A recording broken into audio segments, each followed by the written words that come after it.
자, 잘 지내셨죠? 네. 네. 공부는 뭐 좀 잘 되고 있습니까?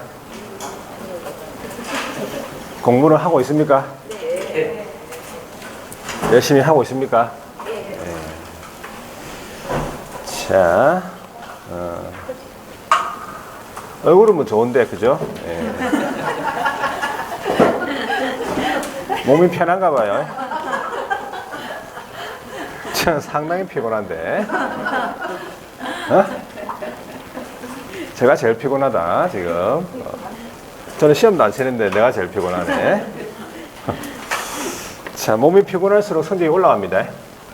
아시겠죠? 자기가 몸이 어떤지를 잘 보세요. 몸이. 다른 거 한다고 피곤하지 말고. 자, 저번에도 말씀드렸는지 모르겠지만 하여튼 마지막일수록 더 빠져요, 보면 사람들이. 그죠? 여러분 느끼죠, 여러분들도? 네. 마지막, 모든 학원이 마찬가지예요. 마지막일수록 사람들이 다 뭐 한다고 빠지는지 보면, 다음 달부터 열심히 하려고, 이런 식으로. 그래가지고 또 많이 나오다가, 또, 막판 되면 또 한 2주 빠지고. 근데 이 뒷부분이 중요한 거예요, 원래 여러분들. 뒷부분을 잘해야 성적이 이제 우리 과목 같은 경우에는 90점씩 나온다 했잖아요. 뒷부분을 다 맞추느냐 안 맞추냐에 따라 틀려집니다, 성적이. 자, 그래서 부동산 거래 신고부터 이 중개 실무까지 이 부분을 거의 다 맞춰야 줘야 90점이 나온다 얘기지. 아시겠죠? 네. 자, 주임법을 한번 볼게요. 우리 주임법은 민사특별법에서 한번 했습니까? 네. 했죠? 네, 잘 알겠네, 이제. 자, 주임법이 여러분들 페이지, 요약지 191페이지인데 양이 많아요. 그리고 이제 문제는 우리 한 문제가 나옵니다. 그래서 민법하고는 조금 이제 문제의 형태는 조금 틀립니다. 우리는 이제 아주 쉽게 나와요. 조문 형태로 해가지고 조문을 좀 완벽하게 기억하고 있으면 이 주임법은 해결이 됩니다. 그러니까 전반적으로 다 알아두셔야 돼요, 주임법에 대해서. 자, 그러면 도입 배경이 거기 나와 있는데, 도입 배경 사실 물어보진 않는데 우리가 이제 간단하게 얘기하면, 민법상의 임대차 계약을 체결하면 그 임대차 계약은 물건입니까, 채권입니까? 채권 계약이 되겠지. 그러면 임차인한테는 무슨 권리가 생겨요? 자연수익. 그 사용수익인데 그게 뭐야?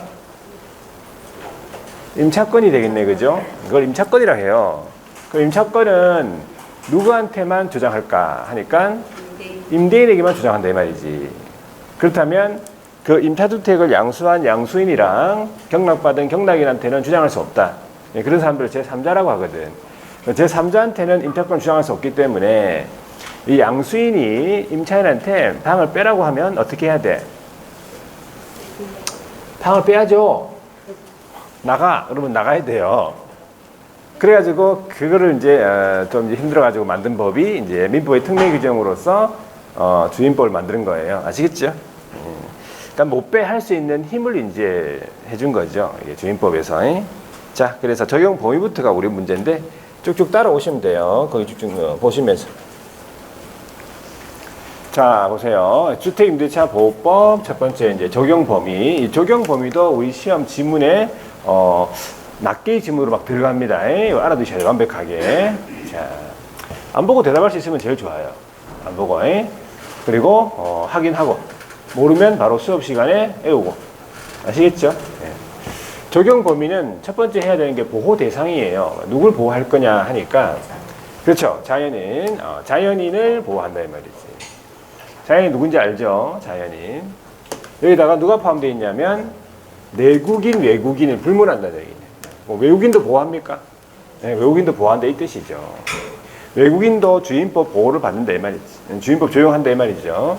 자, 원칙적으로는 자연인을 보호하는데 법인은 보호 안 되는 게 원칙이네, 그죠? 근데 예외적으로 일정한 법인이 보호받는 법인이 세 군데가 있다 이 말이지. 첫 번째가 어디입니까? 모르고 한국토지주택공사예요. 주공, LH공사 들어봤죠? 두 번째는 주택사업목적지방공사. 세 번째는요, 중소기업. 중소기업 기본법에 따라 중소기업이 임차를 해요. 그리고 그 소속 직원이 인도받고 소속 직원이 등록하면 예, 주민법 적용받는다. 그래 보시면 돼요. 자, 이건 보호 대상이었죠. 보호 대상.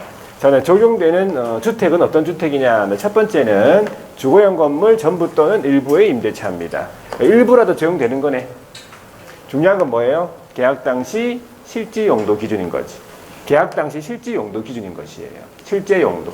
원래는 참고였지만 적법하게 개조해가지고 주거용으로 쓰겠다. 그러면 계약 당시 그러면 적용된다 이 말이죠. 되겠죠? 두 번째는요. 임차주택의 일부를 뭘로 사용한다고? 주거 외의 용도로 사용한다 이 말이죠. 뭐가 생각납니까? 문방구 생각나야지. 문구점이 생각나야지. 요거 시험 지문에 나와요, 이거. 자, 그 다음에 이제 무허가 미등기 무허가 건물 적용됩니까? 적용되지. 국민의 주거생활 안전을 목적으로 하기 때문에 허가 등기 여부는 관계없이 적용됩니다. 미등기 전세도 물어봐요. 미등기 전세는 전세 들어갔지만 등기 안 한 거잖아. 그렇죠? 적용됩니다. 이걸 다른 말로 뭐라 합니까? 무슨 전세? 등기 안 된 게 미등기지. 하장하지 마. 하장하지 마. 하장하니까는 컨디션이 안 좋잖아, 지금. 왜?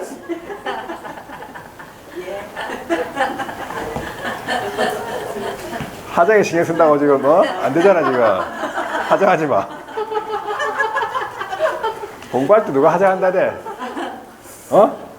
얼굴을 엉망진창으로 만드세요. 그게 합격이야, 그게. 합격하고 난 다음에 하장하세요. 변신.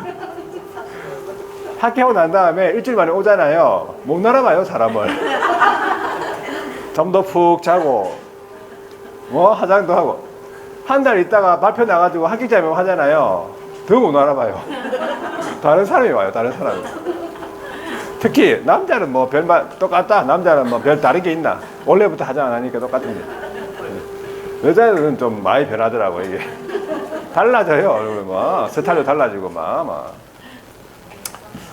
하여튼, 미등기 전세를 다른 말로 뭘 한다고? 채권적 전세. 알고 있으면 빨리빨리 대답하세요. 채권적 전세. 같은 말이에요. 자, 그 다음에, 주거용 건물 대지에 적용받는다, 이 말이지. 이 대지를 한가 매각 대금으로부터 우선 면제받을 수 있다, 이런 말이에요. 그래서 대지에 적용된다. 적용 안 되는 거 있겠네, 뭐. 일시 사용을 위한 임대차가 명백하잖아요. 적용 안 된다. 뭐가 있어요? 예로? 일시 사용. 민박, 펜션 이런 거. 안 되겠지? 네.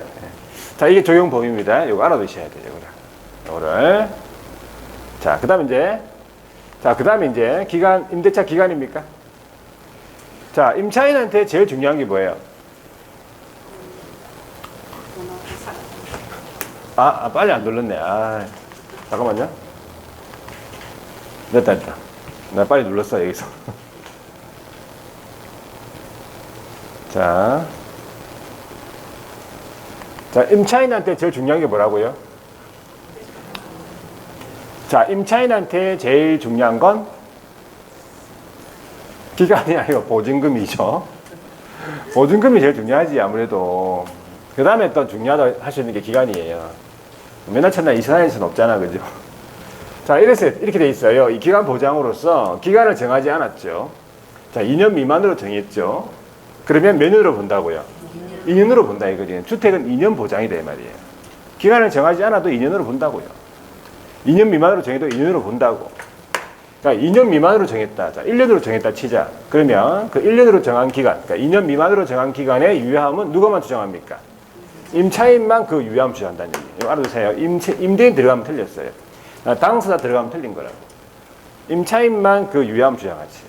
아시겠죠? 임차인은 우리 1년 했으면 1년 살았으면 난 나가겠다 하면 되고, 임대인은 네 1년 살았으니까 나가라 소리 못 한다 이 말이에요. 자, 기간이 만료가 됐으면 보증금을 줘야 될 거 아니야. 근데 기간이 종료가 됐는데 보증금을 못 받았죠. 보증금 반환받을 때까지 임대차의 관계는 종속하는 것으로 본다라 돼 있어요. 여기까지 기간의 보장. 되겠죠? 자, 그 다음 가볼게요. 묵시적 갱신이라고요. 자, 묵시적 갱신은 다른 말로 법정 갱신이잖아요. 두 가지가 있는데, 임대인은 기간이 어때? 기간 만료 6월에서 2월 전. 기간 만료되기 6월에서 2월 사이에 말이에요. 그 사이에 뭐라고 해야 돼? 갱신 거절 통지를 해야 되는데 안 했다. 또는 자, 잘 보세요. 조건 변경하지 아니하면 이 뜻이에요. 조건을 변경하지 아니하면 갱신하지 않겠다라는 뜻의 통지를 안 한 거예요. 임차인한테. 결과적으로 이제 아무 말 안 한 거지. 이런 상황. 그 다음에 임차인은요, 어떻게? 기간 만료 몇 월? 2월. 기간 만료 2월 전에 뭐라고? 통지를 안 했다. 이렇게 돼 있어요. 말을 안 한 거지. 자, 이런 상황이 돼버리면 어떻게 된다고요? 묵시적 갱신이 돼요. 이렇게. 다른 말로 법정 갱신이죠.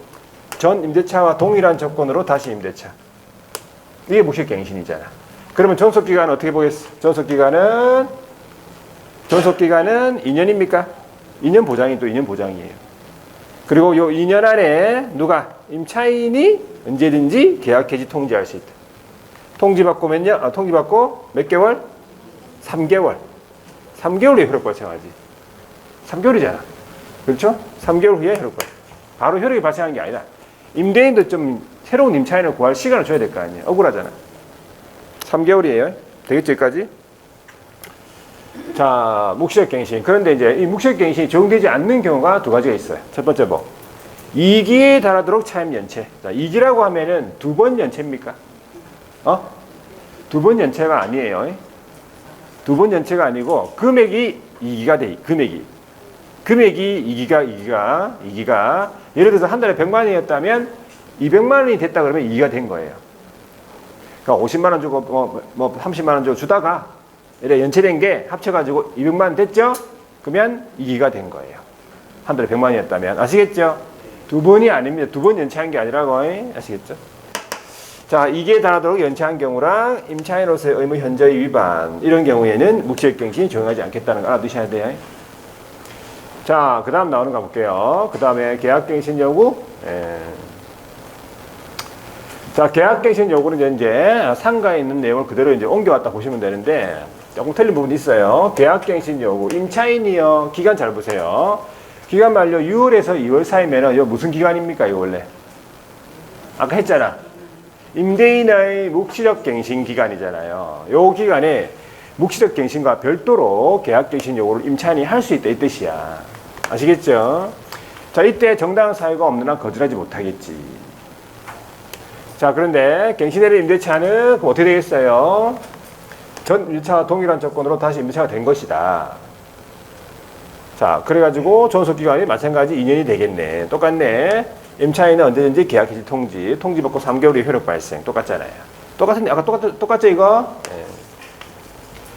자, 계속 행사할 수 있는 게 아니죠. 임차인이 계약갱신 요구권을, 계속 행사할 수 있는 게 아니고, 몇 회? 1회에 하나의 행사예요. 한 번만 행사할 수 있다면. 딱 한 번. 자, 그리고 임대인도 이 계약갱신 요구에 대해서 거절할 수 있는 경우가 있어요. 그게 거절 사유. 자, 거절 사유가 9가지 있어. 9가지가. 첫 번째, 2기에 달하도록 차임 연체. 2기. 2기죠. 두 번째는 부정 임차, 거짓 임차, 부정 임차. 세 번째는요. 서로 합의해가지고 상당한 보상 제공. 얼마 줄 테니까 나가자. 이런 말이죠. 자, 네 번째는 뭘까? 뭐시 모르네. 알 줄 알았더니 모르네. 자, 이건 뭐죠? 무단전대. 이것도 많이 물어봐요. 무단전대. 그러니까 동의 없이 전대. 동의 없이 전대를 했죠. 그러면 거절 사유 들어갑니다. 그 다음에 고의 또는 중대한 과실, 파손. 이 중과실이죠. 경과실이 아니에요. 중대한 과실이라면 중과실이라고 적어놔요. 우리 법에. 고의 또는 중대한 과실로 파손됐다. 그 다음에 불이 났죠. 멸실돼가지고 목적 달성이 어렵다. 자, 그 다음에 이제 점유회복인데, 재건축, 철거 재건축을 위해서 대부분, 전부 또는 대부분, 철거 재건축을 위해 점유회복이 필요하다. 그게 세 가지 경우가 있어요. 첫 번째가 뭐냐 하니까. 구체적으로 처음부터 고지하고 그 계획에 따르겠다. 이 시기에 내가 재건축 해야 되니까, 이렇게 구체적으로 처음부터 고지했죠.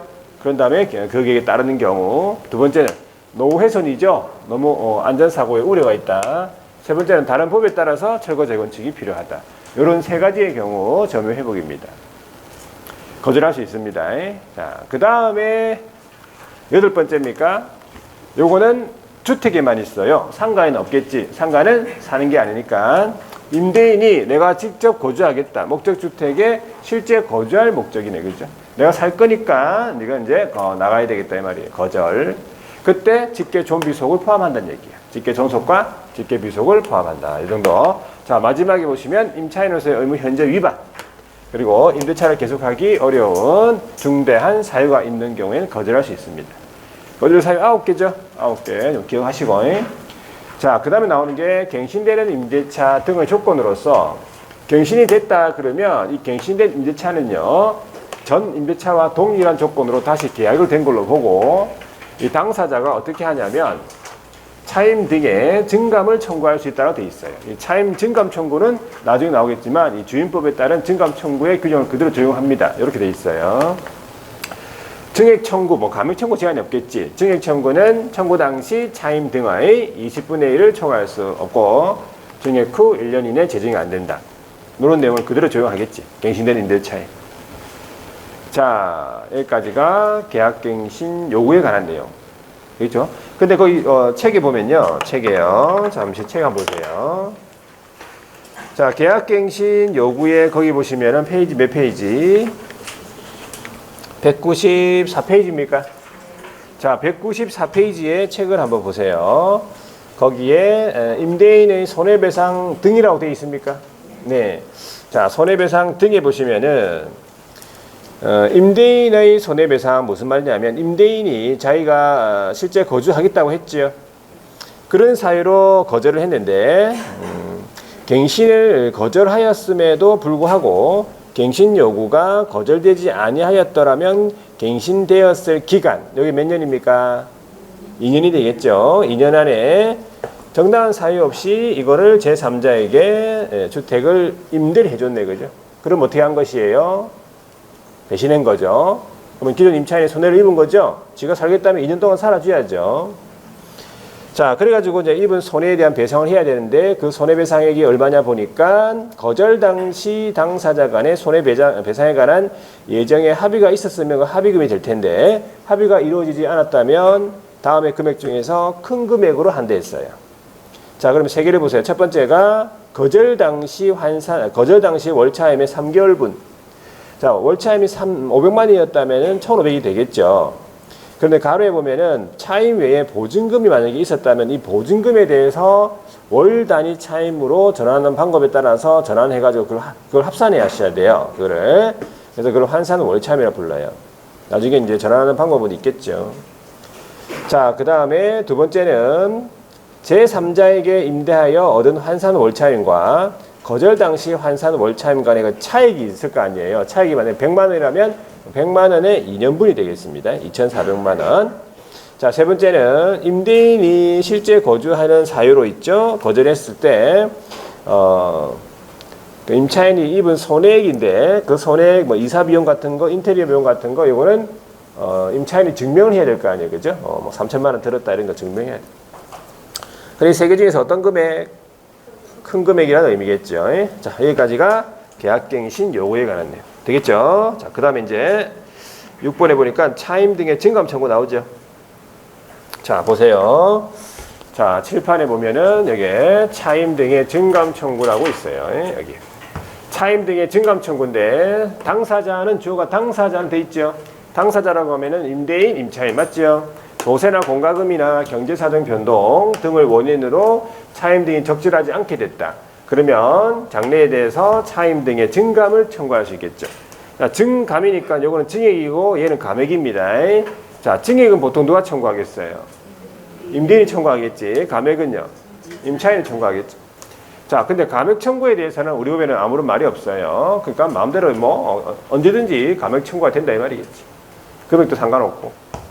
자, 증액 청구에 대한 규정이 있습니다. 보세요. 증액 청구를 할 때는 첫 번째, 약정한 차임 등의, 이때 말하는 차임 등이란 말은 차임과 보증금 말합니다. 20분의 1의 금액을 초과할 수 없다 했어요. 55%, 20분의 1이니까. 그리고 임대차 계약 또는 증액을 한 후 1년 이내에는 재증액이 안 된다 이 말이지. 1년 있다가 또 증액해라 이 말이에요. 20분의 범위에서. 자, 그런데 이제 이 증감 청구에 관한, 그러니까 증액 청구에 관한 규정 자체가 적용이 되지 않는 경우가 두 가지 있어요, 판례가. 자, 요것도 이제 시험에 물어보던데, 첫 번째가 뭐냐면, 계약 종료가 된 후에 재계약을 하는 경우에. 계약이 종료가 됐고, 그 다음에 재계약을 하는 경우에는 이 20분의 1을 초과해가지고 증액 청구를 할 수 있다, 이런 뜻이에요. 그리고 계약 종료 전이라도 당사자 합의로 증액을 한 경우, 이런 경우에도 마음대로 20분의 1에 초과해가지고 증액 청구를 할 수 있다, 이래 보시면 돼요. 이 두 가지는 증감 청구에 관한 규정을 적용하지 않으니까. 판례. 자, 여기까지가 차임 등의 증감 청구. 자, 이제 그 다음에 여기 최근에 신설됐네요. 특광도 특시특도, 시도지사였죠. 이 20분의 1 범위에서, 이 20분의 1 범위가 요거죠. 20분의 1 범위에서 증액 청구의 상한을 조례로 달리 정할 수 있다라고 최근에 이제 신설된 거예요. 자, 그 다음에 이제, 월차임 전환 시 산정률 제한, 요겁니다. 자, 월차임 전환할 때 그 산정률을 제한하는데, 보증금의 전부 또는 일부에 대해서 이걸 월 단위 차임으로 전환하겠다, 이런 말이겠죠. 그러면 전환되는 금액이 있을 거 아니야. 5천이면 5천, 7천이면 7천에. 전환되는 금액에다가 어떤 비율을 곱하냐면은 이 둘 중에서 낮은 비율을 곱하는데, 첫 번째가 연 10%, 연 1할이에요. 요거와 한국은행 공시 기준금리의 2%를 더한 비율, 그러니까 기준금리 플러스 2. 기준금리는 이제 문제에 주어지겠죠. 문제에서 기준금리 얼마라고 주어지겠지. 그럼 그 기준금리에다가 플러스 2를 하는 거예요. 그러면 연 10%와 그 다음에 요 두 개 중에서 낮은 비율을 곱하는 거예요. 이 전환되는 금액에다가. 그러면 얼마가 나오겠죠? 그 얼마 나온 금액이 월차임이 되는 게 아니라 그 금액을 나누기 뭐 어떻게 해야 돼? 12로 해야 되지. 월이니까. 얘는 연이잖아요. 되겠습니까? 그런 게 모의고사 때 한 번씩 나와요. 나누기 12 해야 돼요. 자, 그래가지고 월 단위 차임으로 전환하겠다, 이런 말이겠죠. 되겠습니까, 여기까지? 자, 그 다음에 이제 뭐가 나옵니까? 대항력이 나오네, 그죠? 대항력은 개념을 잘 기억하셔야 돼요. 대항력이라고 하면 아까 민법상의 임대차에서 이제 양수인이 와가지고 방을 빼라 했죠? 그럼 방을 빼야 되거든. 근데 못 빼 할 수 있는 힘이에요. 일단은 못 빼까지는 할 수 있는 힘이 대항력이라고. 임차한 주택이 양도가 됐단 말이야. 팔렸죠? 아니면 경매에 넘어갔어요, 이렇게. 돈을 못 갚아가지고. 자, 그랬을 때 양수인하고 경락인을 뭐라 부른다 했어요? 그런 사람들을 제3자라고 했잖아요. 제3자에게 임대차, 임차권을 주장할 수 있는 힘, 이게 대항력이에요. 여기서 방을 빼 했을 때 못 빼 할 수 있는 힘이지. 그러면 못 빼 하려면은 뭘 갖추려면 그게 대항할 수 있는 요건, 그게 대항요건이에요. 그 대항요건이 몇 가지입니까? 두 가지입니까? 뭡니까? 주주라고 해보지 또. 이상한 소리 하지 마.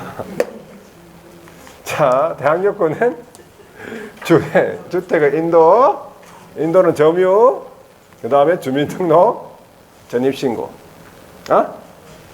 요거 두 개가 다 충족되었을 때 언제서부터 대항력 발생? 다음날 0시부터 대항력이 발생한다면 이길 0시. 아시겠죠? 주민등록을 한 그 다음날 0시부터 대항력 발생이다, 이래 보시면 돼요. 자, 되겠죠? 여기까지. 그러면 이제 주택의 인도라고 하면요, 점유를 말하는데 임차인이 직접 점유하겠죠. 그리고 임차인이 간접 점유한 경우에도 인도를 받은 것인데, 그때는 적법전차인이 직접 점유했을 때 임차인은 간접 점유로서 점유한 것이다, 인도받은 것이라 보는 것이. 아시겠죠? 자, 그 다음에 주민등록 볼게요. 주민등록은 이제 주택에 따라서 좀 구분해야 되는데, 전입신고를 다가구 주택 같으면은 어디까지 하면 되겠어요? 지번까지만 하면 되겠습니다. 단독주택이니까. 연립 다세대는요, 동호수까지 해야 됩니다. 공동주택이니까. 다가구였을 때 전입신고 했을 거 아니에요. 그 주택이 다세대로 바뀌었어요. 그러면 그 이전에 취득한 대항력은 그대로 유지된다, 상실되는 것이 아니다, 이 말이지. 그 다음에 이제 전입신고를 했는데 임차인이 잘못했네. 그때는 공무원이 직권 정정 후 대항력 발생합니다. 고쳐야 될 거 아니에요. 그 다음에 공무원이 잘못 작성했네. 그러면 임차인이 전입신고 했을 때부터 대항력이 발생한 것이에요. 주민등록이 직권 말소가 됐다. 공무원이 딱 보니까 뭐가 잘못됐네. 그래가지고 말소시킨 거예요. 그럼 일단은 말소가 됐기 때문에 대항력은 상실되겠지. 근데 소정의 이 절차를 거쳐가지고 말소 회복되거나 재등록하는 경우에는 소급이 중요해요. 소급해가지고 대항력을 유지시켜 주겠다는 말이에요. 없었던 시기 다 포함해가지고. 자, 되겠고. 그 다음에 나오는 것이,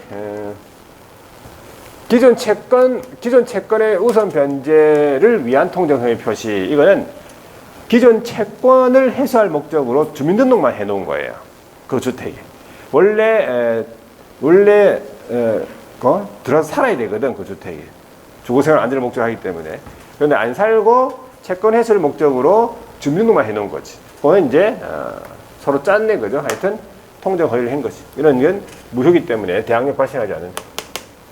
그 다음에 전세권 설정 등기를 한 경우에 있어서 대항력인데, 자, 대항력이 일단은 주민등록 했는데, 지위를 강화하고 싶어가지고 전세권 설정 등기를 했다. 이런 판례예요.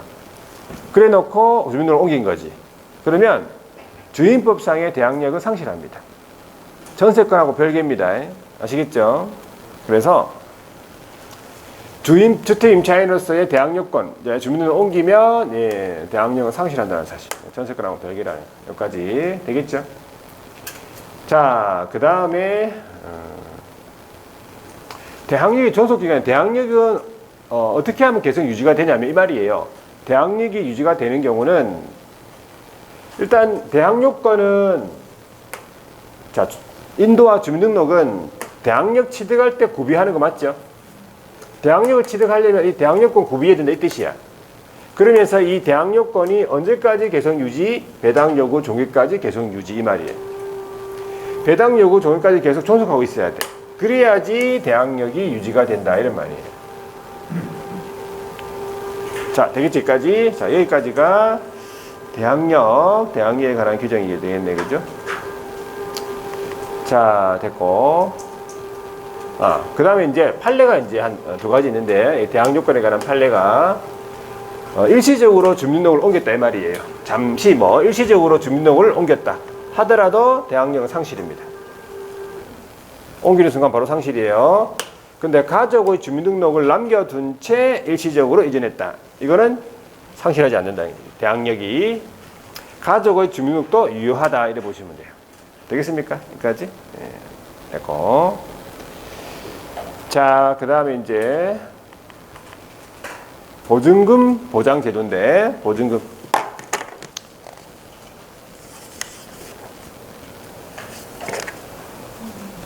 자, 보증금 보장하기 전에 거기 보시면 대항력과 관련되어 있는 규정을 책에서 잠시 하나 볼 게 있네. 196페이지 제일 밑에 내려가 볼게요. 양가로 4번입니다. 양수인의 임대인의 지위 승계라고요. 임차주택을 양수한 양수인은 이 말이죠. 임대인의 지위를 승계한다는 얘기지. 그대로 승계한다는 얘기. 그래서 기간이 만료되었을 때 이 임차인이 이 양수인한테 보증금 반환 청구를 할 수 있다는 말이에요. 지위가 그래서 승계되니까. 되겠습니까? 알아두시고. 자, 이제 보증금 보장으로 가볼게요. 임차인한테 제일 중요한 건 일단 보증금이 될 텐데, 자, 보증금 보장 제도로서 첫 번째가 최우선 변제. 최우선 변제, 요게 소액 임차 보증금에 의한 우선 변제. 이렇게 부릅니다. 그러니까 보증금 자체가 소액이란 말이겠지. 그걸 우선 변제해 주겠다. 우선 변제해 주겠다. 자, 임차인이요. 임차주택이, 임차인이 자기 보증금 중에서 일정액. 그래서 전액이 아니고 일정액이에요. 누구보다 먼저 받는가 보니까 다른 담보물권자보다 먼저 받네. 다른 담보물권자보다 먼저 받는 얘기는 저당권자보다 먼저 받는다. 이 말은 경매 순위에서 1순위라고 보시면 돼요. 1순위. 1순위란 말은 순위를 안 따지는 거지. 물론 0순위가 있어요. 0순위는 경매 비용. 경매 비용 0순위인데 그거 빼고는 이 소액 임차인이 먼저 받아간다 이 말이지. 전부 다 받는 건 아니고 보증금 다 받는 건 아니고 최우선 변제 금액이 있어요. 일정액. 다 못 받지 그지? 예, 일정액이 받습니다. 다른 담보물권자보다 먼저 받는 이 개념은 잘 기억하셔야 돼. 이렇게 나오면은 순위를 따지는 게 아니잖아. 후순위, 후순위 이런 말이 없잖아요 지금. 다른 담보물권자보다 먼저 받는다. 이거는 최우선입니다. 최우선 변제권입니다. 소액임차 보증금의 우선 변제권. 요건이 있어요. 첫 번째가 뭐냐니까 경매 개시 결정 등기 전에 경매 등기 전에 등록돼 있어야 돼요. 언제까지 유지? 배당 요구 종이까지 계속 유지. 요거는 경매 공매에 의한 매각이 이루어졌을 때 최우선 변제가 인정되는 거지. 매매에 가지고 한 경우에는 인정할 뭐 없는 거예요. 이거는 최우선 변제는 경매 공매에 의한 매각. 그리고 가만히 있으면 보증금 주는 게 아니라 가만히 있으면 주는 게 아니고 배당 요구 종이까지 배당 요구를 해야 되는 채권자예요. 여기까지가 요건입니다. 자, 요건 보시고 그 다음에 책에 볼게요. 책에 보면은 거기 효력 범위랑 두 가지만 있어요. 효력하고 범위 두 가지만 알아두시면 돼요. 자, 효력으로서는 자 다른 담보물권자보다 먼저 받는다 이 말이겠죠. 선순위 물권자보다 먼저 받는다 이 말은 1순위다. 뭐랑 같이 받는가 보세요. 근로자의 3개월분 임금 채권, 3년치 퇴직금 채권, 재보상금 채권과 1순위로 같이 받습니다. 자, 그런데 동그라미 3번에 보니까 확정일자부 임차인이 소액 임차인 내 말은 자, 최우선 변제권을 인정받기 위해서는 확정일자 받아야 됩니까? 확정일자가 필요합니까? 최우선 변제는 확정일자 받아야 돼요? 없잖아요. 요건에 확정일자가 없잖아. 확정일자 안 받아도 최우선 변제권 인정됩니다. 금액이 지역에 따라서 소액 임차이면 되니까. 근데 확정일자를 받았다 치자 그러면 자 일단 소액 임차인으로서 최우선 변제 먼저 받아요. 일정액을 다 못 받았지. 나머지 금액을 확정일자부 임차인으로서 순위에 따라 받는 거예요. 그러니까 받아두는 게 좋지. 확정일자를 요건은 아니지만 받아둬야 되겠죠. 자 이제 그 범위를 한번 보세요. 최우선 변제권의 범위로서 자 요거 수정 안 했죠. 2023년 고치셔야 돼요. 2023년 2월 21일부터 현재까지로 바꾸세요.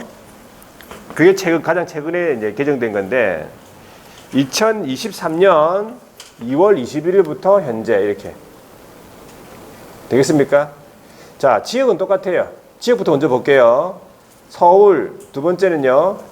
과밀이랑 세용하김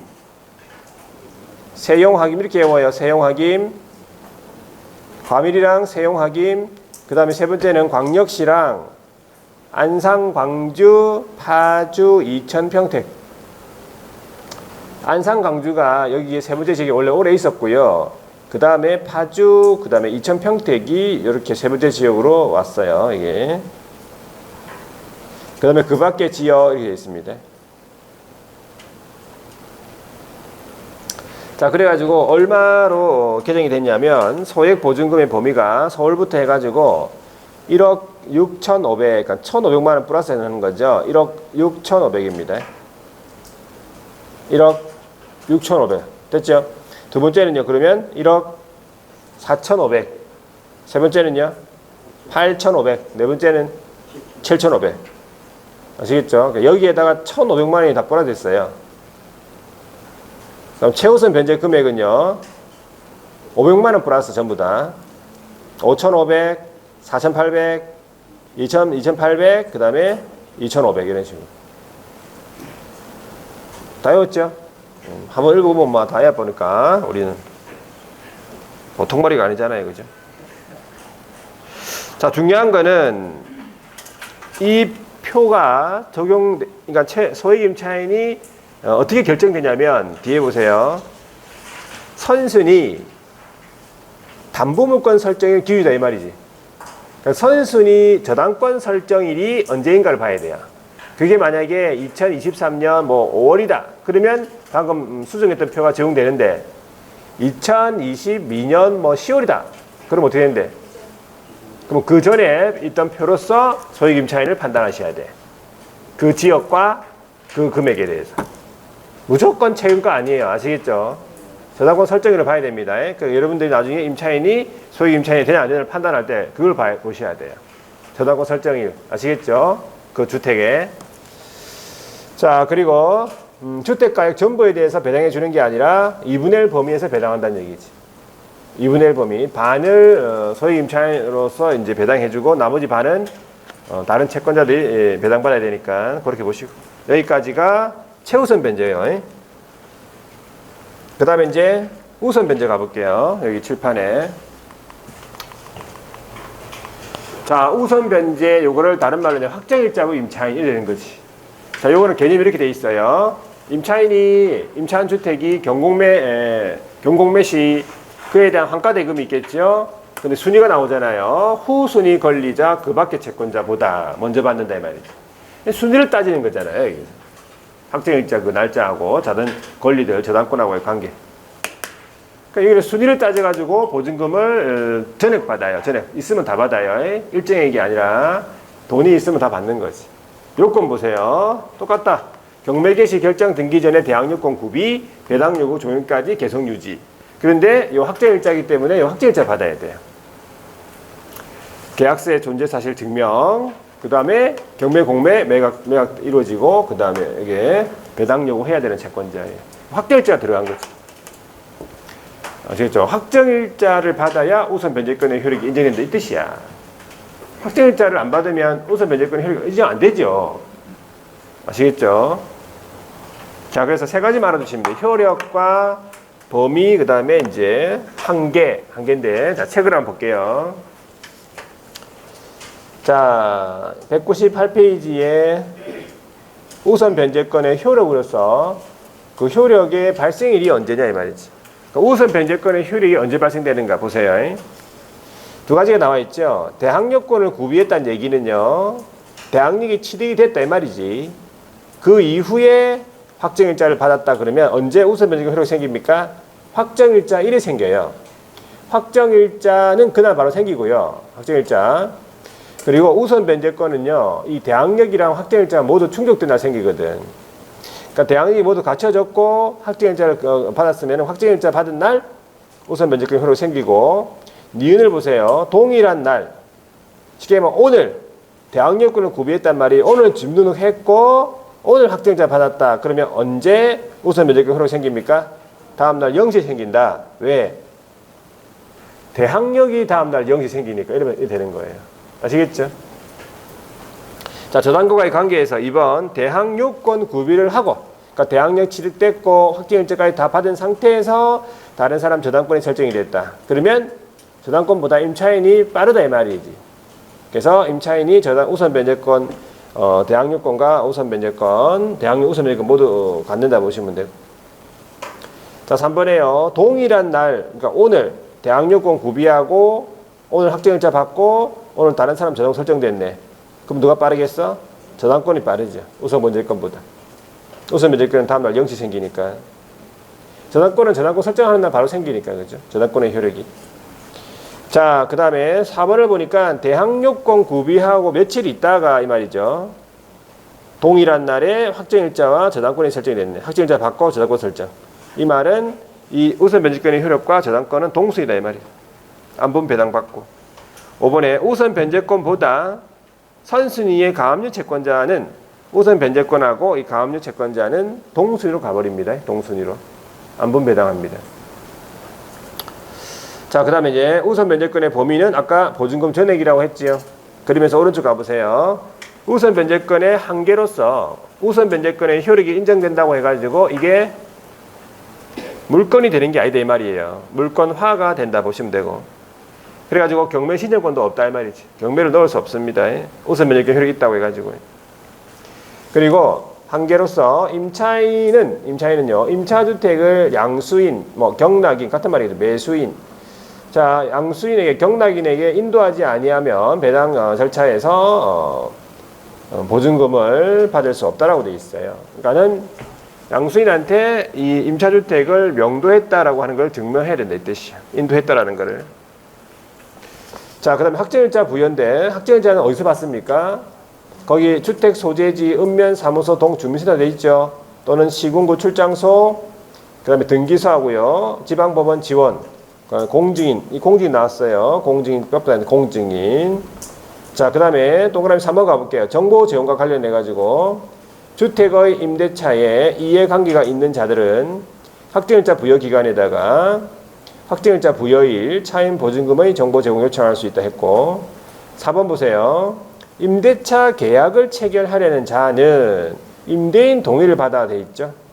요게 임차인 동의를 받아 이렇게 나와 틀렸어요. 그러니까 이해관계에 있음을 증명하기 위해서 임대인 동의를 받는다 그래 보시면 되는데, 마찬가지 확정일자 부여일 차임 보증금의 정보 제공을 요청할 수 있다고 보시면 돼요. 두 가지만 알고 가시면 되고. 자, 그다음에 양가로 3번 보세요. 밑에 보증금 반환 채권의 양수로서 금융기관 등이 우선 변제권을 취득한 임차인의 보증금 반환 채권을 계약으로 양수했다. 그러면 양수한 금액 범위 내에서 우선 변제권 승계합니다. 그래서 우선 변제권을 행사를 하는데 행사할 수 없는 경우 세 가지 적어놨어요. 임차인이 대항력권을 상실했다 하면 임차인이 이사를 주민등록 옮겼다 이 말이에요. 그리고 등기 말소가 되기, 임차권 등기가 말소가 됐다든지 임대차의 등기가 말소가 됐다, 뭐 이런 것들이 되면은 우선 변제권 행사할 수 없다. 자, 뒤에 넘어가 볼게요. 이제 임차권 등기 명령. 자, 이것도 보통 단독으로 시험에 물어본 적이 있습니다. 임차권 등기 명령 한번 볼게요. 자, 칠판에 보시면요. 임차권 등기 명령 제도는 뭐냐 하니까 요겁니다. 임대인하고 임차인하고 기간이 종료가 되죠. 그러면 임대인은 임차인한테 보증금 반환해야 돼요. 임차인은 임대인한테 주택 반환하면 되겠지. 끝나는데 임대인이 임차인한테 보증금을 안 주는 거예요. 그냥 안 받은 상태에서 임차인이 잘 몰라가지고 옮긴 거 주민등록을. 그럼 어떤 사태가 벌어져요? 대항력 우선 변제가 상실돼요. 그럼 보증금 못 받지. 그래서 이러한 문제를 해결해서 만든 것이 임차권 등기 명령 제도다 보시면 돼요. 이 개념이에요. 아시겠죠? 임차권 등기 명령에 의해 가지고 임차권 등기가 되면 주민등록을 옮겨도 된다 이 말이에요.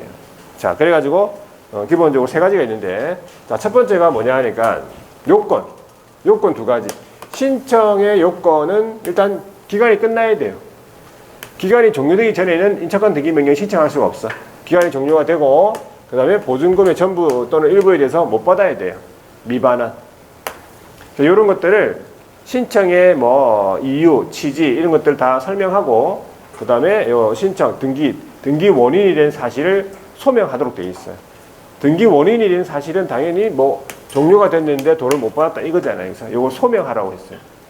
그걸 다 물어보니까 알아두시고 그 다음에 신청 절차를 보니까 임차인이 단독으로 그냥 신청하면 되는 거예요. 임대인 동의도 필요 없습니다. 단독으로 신청합니다. 어디로 가서 신청할까? 임차주택 소재지 지방법원 가야 되겠지. 자, 등기명령 집행하겠죠? 자, 그래가지고 세 가지의 집행 절차와 관련해가지고 첫 번째, 신청 비용, 등기 비용을 다 누구한테 청구한다 했어요? 임대인한테 청구할 수 있다. 법원의 신청의 기각 결정에 대해서 항고할 수 있다. 그리고 금융기관 등이 대위 신청할 수 있다. 이래 보시면 돼요. 너무 빨리 눌렀네. 대위 신청. 세 가지. 아시겠죠? 자, 그래가지고 효력 한번 보세요. 효력. 임차권 등기 명령에 의해 가지고 임차권 등기가 되면 어떤 효력이 생기는가? 원칙적으로 대항력하고 우선 변제권이 취득이 됩니다. 등기가 되면 대항력하고 우선 변제권이 취득이 된다 이 말이지. 그런데 나는 등기 이전에 이미 대항력 우선 변제권을 취득한 상태라면 그 이전에 취득한 대항력 우선 변제권이 그대로 유지가 돼요. 요거 위에 거. 그 다음에 등기 이후에 대항력권 상실했단 말은 등기 이후에 이사를 갔죠. 그래도 우선 변제권 상실하지 않는다 이말. 그대로 유지. 우선 변제권 상실. 대항력과 우선 변제권 상실. 이거 뭐야? 임차권 등기 이후 대항력권과 우선 변제권 상실 하더라도 그대로 유지. 물론 아시겠죠? 자, 그 다음에 임차권 등기 이후 그 주택에 임차한 새로운 임차인은 최우선 변제권은 없다 이 말이에요. 최우선 변제권을 인정해 줘버리면 새로운 임차인한테 기존 임차인이 손해를 보지. 새로운 임차인이 1순위로 먼저 받아갈 수 있어요. 그러니까 이런 최우선 변제권 없는데 그 새로운 임차인이 확정일자를 받았다면 확정일자부 임차인은 인정되겠다 이 말이지. 왜? 어차피 확정일자 받아도 그 확정일자는 기존 임차인보다 순위가 늦을 거니까. 되겠죠 이거? 자, 마지막에 이제 등기 이후에 임대인의 보증금 반환 의무. 임대인의 보증금 반환 의무가 뭐보다 선의행위야? 등기 말소 의무보다 선의행위겠지. 임차인의 등기 말소보다 선의행위입니다. 임차인이 돈을 받아야 등기 말소해 주겠다 이런 의미예요. 아시겠죠? 여기까지가 임차권 등기 명령. 답니다. 다고. 자, 오른쪽에 가보세요. 임차권 소멸도 우리 시험 물어보는데 임차권을 언제 소멸하는가 보세요. 임차권은요, 임차주택이 경매가 진행이 되면 경락에 따라 소멸하는 게 원칙이야. 그런데 소멸하지 않는 경우를 보니까 보증금이 모두 변제되지 아니한 말소 기준 권리보다 선순위 임차권 이 말이지. 보증금이 모두 변제되지 아니한 대항력이 있는 임차권 이렇게 하는데 이 대항력이라면 이때 말한 대항력은 말소 기준 권리보다 선순위다 이 말이에요. 자 이제 임차권 승계, 임차권 승계에는 주택에만 있겠습니까?